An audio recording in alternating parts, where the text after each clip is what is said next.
Hi all, welcome to Blasters arena. Super cup നിലനിർത്താൻ കരുത്തരായ FC ഗോവയ്ക്ക് കഴിഞ്ഞിട്ടുണ്ട്. കലാശ പോരാട്ടത്തിൽ ഈസ്റ്റ് ബംഗാളിനെ പെനാൽറ്റി ഷൂട്ടൌട്ടിലാണ് ഗോവ പരാജയപ്പെടുത്തിയത്. അങ്ങനെയാണ് ഒരിക്കൽ കൂടി സൂപ്പർ കപ്പ് അവർ സ്വന്തമാക്കിയത്. ഇവിടെ എടുത്തു പറയേണ്ട ഒരു കാര്യം, ഈ കോമ്പറ്റീഷനിലെ ടോപ്പ് സ്കോറർ ആയത് മറ്റാരുമല്ല, കേരള ബ്ലാസ്റ്റേഴ്സിന്റെ താരമായ കോൾഡോ ഒബിയേറ്റയാണ്. 3 ഗോളുകൾ നേടിക്കൊണ്ടാണ് അദ്ദേഹം ടോപ്പ് സ്കോറർ പട്ടം കൈവരിച്ചിട്ടുള്ളത്.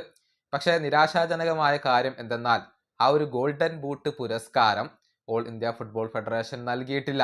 അതായത് ഈ ടൂർണമെന്റിൽ വ്യക്തിഗത പുരസ്കാരങ്ങൾ ഒന്നും തന്നെ ഓൾ ഇന്ത്യ ഫുട്ബോൾ ഫെഡറേഷൻ നൽകിയിട്ടില്ല. ഏറ്റവും മികച്ച താരത്തിന് ലഭിക്കേണ്ട ഗോൾഡൻ ബോൾ ആർക്കും ഫെഡറേഷൻ നൽകിയിട്ടില്ല. അതുപോലെ തന്നെ ടോപ്പ് സ്കോറർക്ക് ലഭിക്കേണ്ട ഗോൾഡൻ ബൂട്ട് ആർക്കും തന്നെ, അഥവാ ഒബിയേറ്റയ്ക്ക് ഫെഡറേഷൻ നൽകിയിട്ടില്ല. ബെസ്റ്റ് ഗോൾ കീപ്പർക്കുള്ള പുരസ്കാരം ഫെഡറേഷൻ നൽകിയിട്ടില്ല. ഇങ്ങനെ ഇൻഡിവിജ്വൽ പുരസ്കാരങ്ങൾ ഒന്നും തന്നെ ഓൾ ഇന്ത്യ ഫുട്ബോൾ ഫെഡറേഷൻ നൽകിയിട്ടില്ല എന്നുള്ളത് നിരാശാജനകമായ ഒരു കാര്യമാണ്. കേവലം സൂപ്പർ കപ്പിന്റെ ട്രോഫി മാത്രമാണ് അവർ സമ്മാനിച്ചിട്ടുള്ളത്. മറ്റുള്ള പുരസ്കാരങ്ങൾ ഒന്നും തന്നെ അവർ മെയിൻറ്റ് ചെയ്തിട്ടില്ല എന്നുള്ളതാണ്. പക്ഷേ ഗോൾഡൻ ബൂട്ടിന് അർഹൻ അത് കോൾഡോ ഒബിയേറ്റ തന്നെയാണ്. അതിന്റെ കണക്കുകൾ നമുക്കൊന്ന് പരിശോധിക്കാം. 3 ഗോളുകൾ നേടിക്കൊണ്ടാണ് ഒബിയേറ്റ ഈ ഒരു പുരസ്കാരത്തിന് അർഹനായിട്ടുള്ളത്.